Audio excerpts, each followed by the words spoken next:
Hello everybody. Bentley is widely considered to be one of the world's most desirable luxury brands, not just in the automotive segment.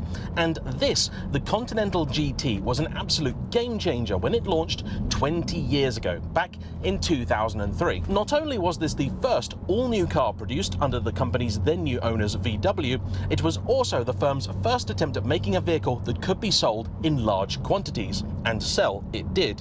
Upon its release, this became a favourite of the glitterati, being the vehicle I would most associate with footballers and the like, with the possible exception of the Range Rover. However, in the 2 decades since, where many other luxury cars have gone on to achieve genuine classic status and now command almost as much as they did when new, if not more, the same cannot be said for the Continental GT, which can be picked up for the same price as a slightly scruffy Dacia Duster.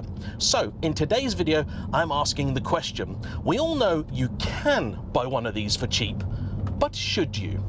Let's find out.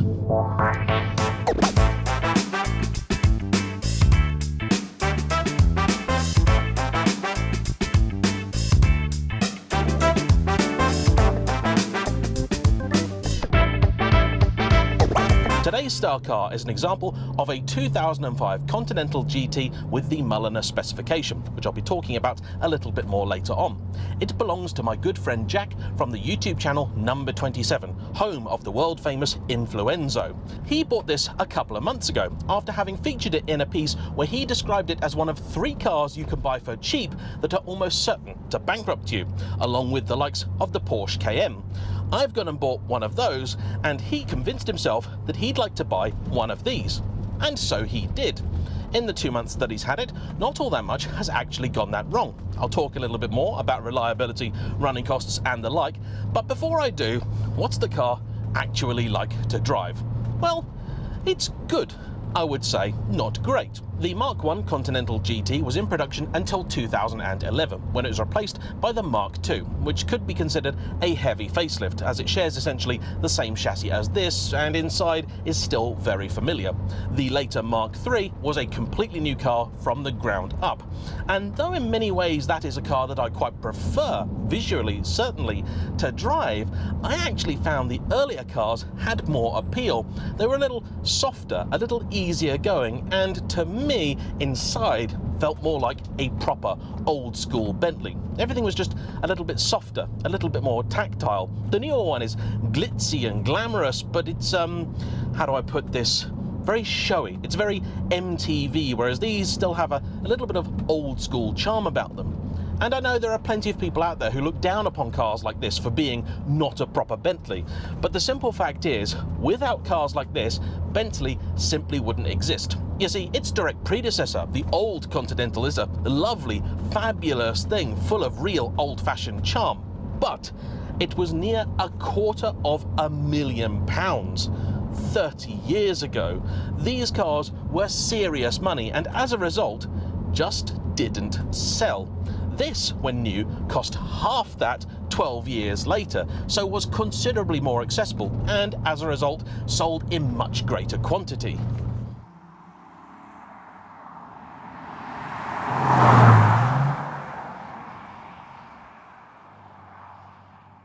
From this platform, Bentley also spun off the 4-door Flying Spur, which I have to say I do have a bit of a thing for and really need to get my hands on, and of course both were based on the existing VW Phaeton, considered by many to be a dry run for the Bentley. There were, though, naturally many differences between the Phaeton and the Continental GT, including the engine. Though the Phaeton did get a W12, it was naturally aspirated. Here, it came with twin turbos and was the one and only choice of power plant for the original Mark I. It produces 560 horsepower, torque is ample, 480 pound-foot or 650 Nm, and it is delivered via a 6-speed automatic gearbox to all 4 wheels via a Torsen differential. The suspension is an adjustable air ride type with different settings, including comfort and various flavours of sport. Soon after the car's introduction, a number of different options were made available, including the Mulliner driving specification, which this car has, and I'm told is considered an essential option by many. That includes this very nice, beautifully put together little topper for the gear lever here. You have the drilled metal pedals. You've also got the diamond quilting on the seats that does really add to the car. The wheels, which do essentially nothing for me, and a few other little tidbits too. Later, you also got the likes of the Continental GTC, the drop-top version, which does carry a certain appeal, then the slightly quicker speed, and finally, the most hardcore of all, the Super Sports, which I have driven in convertible guise and really did like, despite the fact that's not a car that should work. You see, a Bentley, though in theory it is a sporty car, for a very long time was essentially a sporty Rolls-Royce, and in comparison to just about anything else actually sporting, a Rolls-Royce isn't very sharp at all.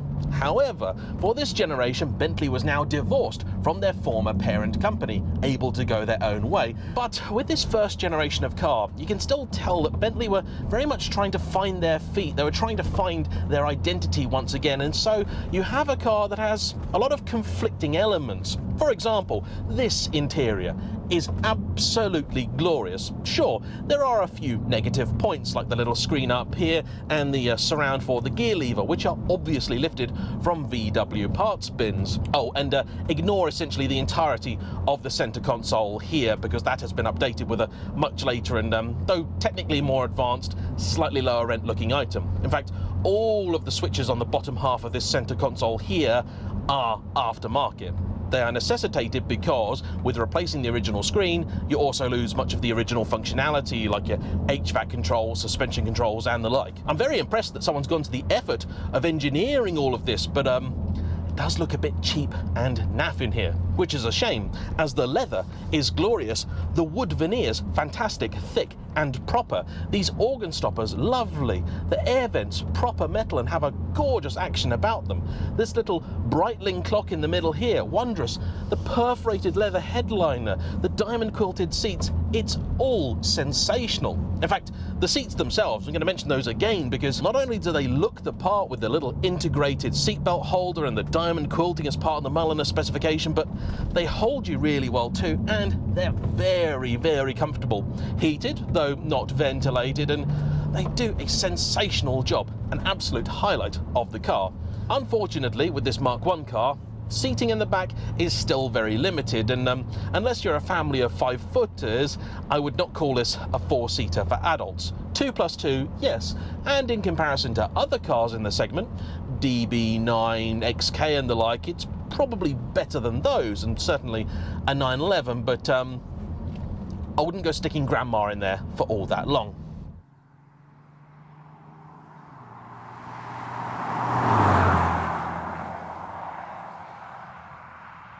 The engine then is an absolute powerhouse, produces a really distinctive and very pleasing noise at idle, though when you're on the go it's not really much of anything. However, I think that's correct for a Bentley. It should have an air of authority about it, but not shout. It also, as already mentioned, does the numbers, but in order to package this whole thing, it's been pushed impossibly far forward, and predictably, that has had an adverse effect on the car's handling, which I think may be why, in order to try and combat that, Bentley have tuned the suspension in this car to be just a little bit too firm. At almost all times, especially on a demanding piece of tarmac like this, the car is fidgety. But there are two things I want to mention, because the last time I drove a Mark I recall giving it praise for the quality of its ride, handling and suspension setup. First off, in 2007, Bentley made some changes to the car, including a fairly thorough revision of the suspension and the steering. The Servotronic assistance was retuned for greater feel, and the suspension components were given a fairly comprehensive overhaul, including a significant weight reduction. I'm told about 15 to 30 kilos was taken out of the car, including quite a bit from the suspension components themselves. And that is almost certainly why I recall the last Bentley I drove riding a bit better than this, in spite of the fact that was the quicker speed. In addition, this car is also sat at the back on a pair of fairly old Pirelli P0s. Though they're not dangerous or anything close to that, I know they're on Jack's to-do list, but they are 12 years old. And I've driven cars on similar tyres before, and when they've been changed, there has been a pronounced improvement in ride quality, alongside all the stuff you'd expect, like better grip and the like. In fairness, even in its current guise, on a nice dry day like this, grip from the car is absolutely fine.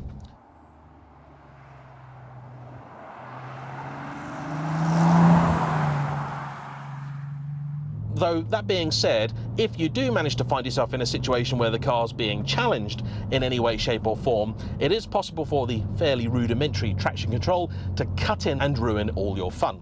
This was another thing that they improved later on. They gave it a sort of halfway house mode, which enabled you to have a little bit more fun without disabling it entirely. But it's not all bad news, because when you're on the motorway in particular, this car is supremely capable and a wonderful place to spend your time.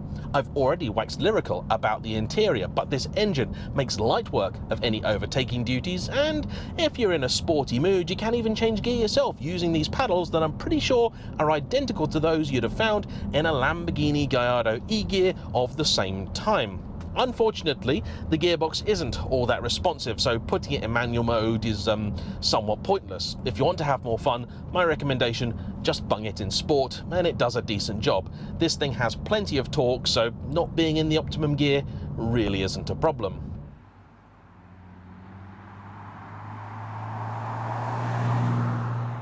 And while rear seat space may not be amazing, boot space is actually very good indeed, certainly when compared to what you consider many of this car's rivals, 911 and many an Aston Martin of the time.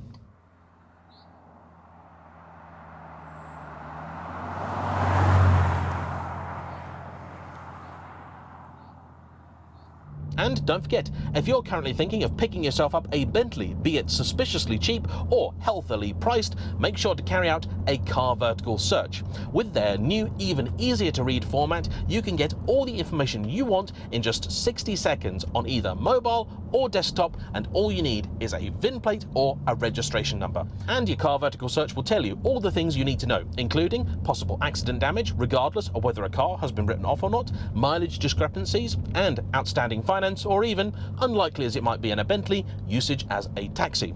Best of all, for 10% off the service, don't forget to use my link in the description down below and use my discount code JAYEMM. And now, back to the video.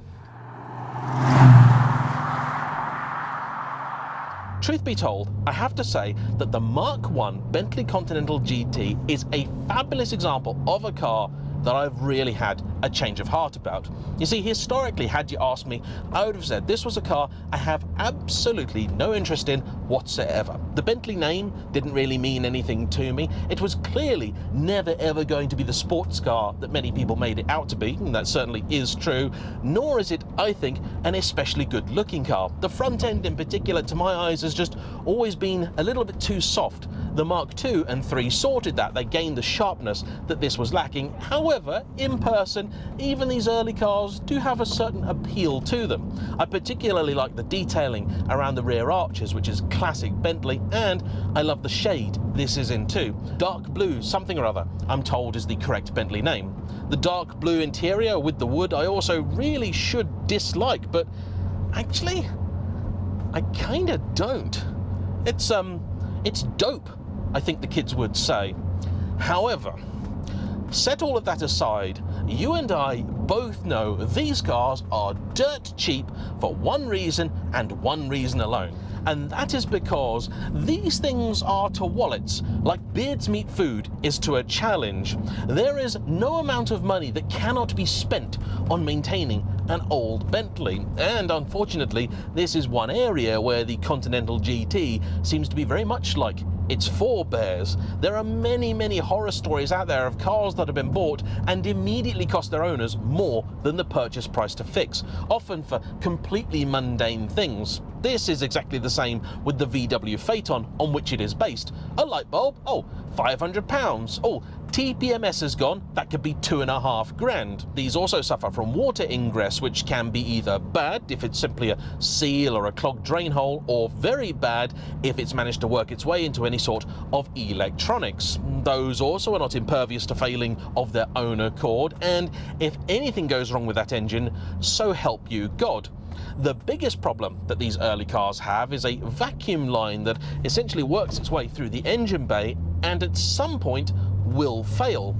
If it does, for anything pre-2007 for sure, to get to it and fix it, you have to drop the engine and gearbox, making it about a £5,000 or £6,000 job.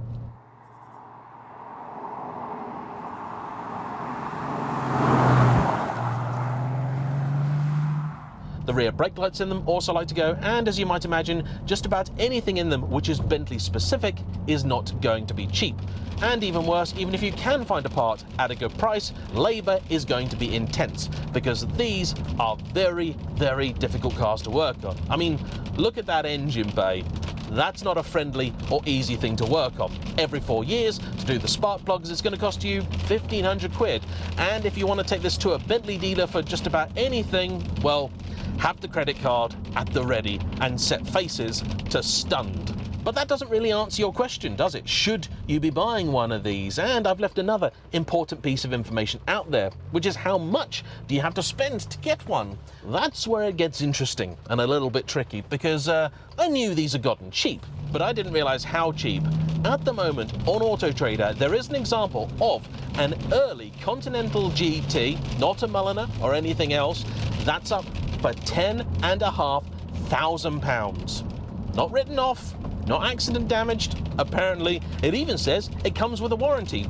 Though for £10,500, I can't help but think that what they actually mean is it comes with a warranty and lots of issues that the warranty is not going to cover. Maybe that's just the cynic in me. In any case, Jack actually has saved me a little bit of trouble here, because when he was buying this car, he did quite a bit of research. Initially, he wanted to get one for £15,000, and it looked like for that money, he had quite a bit of choice.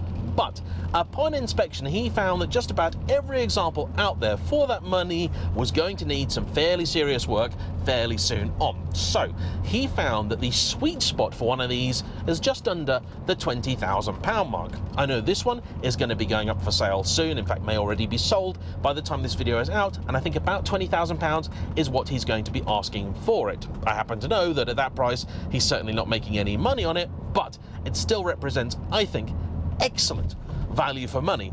It is certainly a flawed car, but then most of them are, and where you could get a 911 for this price and it would certainly be quicker, and you could get a Jaguar XKR and it would be quicker and also much easier to live with, neither of those actually have the badge appeal of the Bentley, neither have the presence of the Bentley. In terms of interior, this exists in a different universe, and if you could scrape together just a little bit more cash, say up to about £25,000, you're getting yourself into easily a 2007 later example and the odd speed as well. And for that money, they are a cracking car. It also would be an example of something where just spending that little bit extra, I think, is going to be very wise, save you a bit of grief and hassle, and get you a more desirable example that's going to be a lot easier to move on after.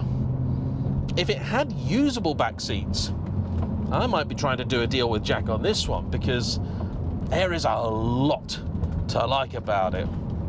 I haven't even mentioned the fact that it's a pillarless coupe, mostly because it's been raining. Everyone loves a pillarless coupe. What a marvellous thing. But if maybe you're sat there thinking, lovely James, but actually I'm going to take a gamble, I'm going to buy that car at £10,500, may I make to sir or madam 2 suggestions. Firstly, if you have not done so already, that you perform a CarVertical search. And secondly, if you have not done so already, that you acquire religion and perhaps the phone number of a priest, because you are likely to need their services.